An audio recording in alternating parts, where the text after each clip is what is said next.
예수님께서 죄를 용서하여 주신 궁극적인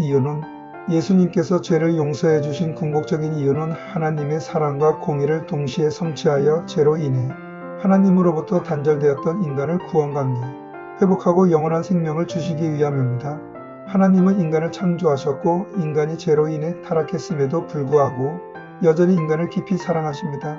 예수님의 죄 용서는 바로 하나님의 무한하고 조건 없는 사랑 아가페의 가장 완전한 표현입니다. 인간이 스스로는 죄의 문제를 해결할 수 없기에 하나님께서 직접 아들 예수를 보내셔서 그 길을 열어주신 것입니다.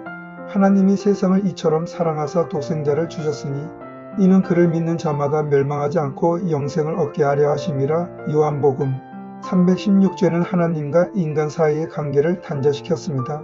하나님께서는 예수 그리스도 안에서 깨어진 관계를 회복하시고 인간이 다시 당신과 친밀하게 교제하며 사랑의 관계를 누리기를 간절히 원하셨습니다. 예수님의 십자가의 용서는 이 관계 회복을 위한 유일한 통로였습니다.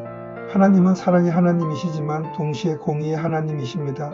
죄는 반드시 그에 합당한 대가를 요구하며 죄의 삭은 사망입니다. 로마서 623. 예수님께서 십자가에 못 박혀 돌아가심으로써 인류의 모든 죄에 대한 공의로운 형벌을 대신 받으시고 대가를 지불하셨습니다. 이는 하나님께서 죄를 결코 가볍게 여기시지 않음을 보여줍니다. 구약의 율법은 죄가 무엇인지 드러내고 죄인에게 형벌이 있음을 가르쳤습니다. 예수님은 율법을 폐하러 오신 것이 아니라 완전하게 하려 오셨습니다. 마태복음 517. 예수님의 희생은 율법이 요구하는 죄의 대가를 완전히 충족시킴으로써 하나님의 공의를 온전히 성취했습니다.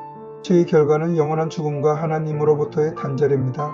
예수님께서 죄를 용서해 주심으로 인간은 죄와 사망의 권세에서 벗어나 진정한 자유와 해방을 얻게 됩니다. 예수님을 믿고 그 용서를 받아들인 자들에게는 죄 사함뿐 아니라 하나님의 자녀가 되는 권세와 영원한 생명이 주어집니다. 요한복음 112, 요한일서 511-12. 이는 단순한 물리적 생존을 넘어 하나님과의 영원한 관계 속에서 누리는 충만한 삶을 의미합니다.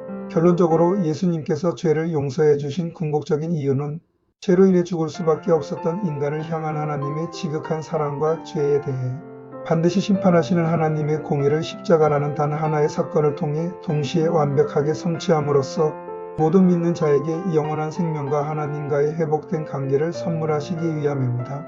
이 용서는 과거의 죄뿐만 아니라 현재와 미래의 모든 죄까지 포함하며 인간의 어떤 공로나 자격 때문이 아니라 오직 하나님의 은혜로 주어지는 것입니다. 법무부 교정위원 및 마리 소중함 강사 이기학 목사공 10-2980-7400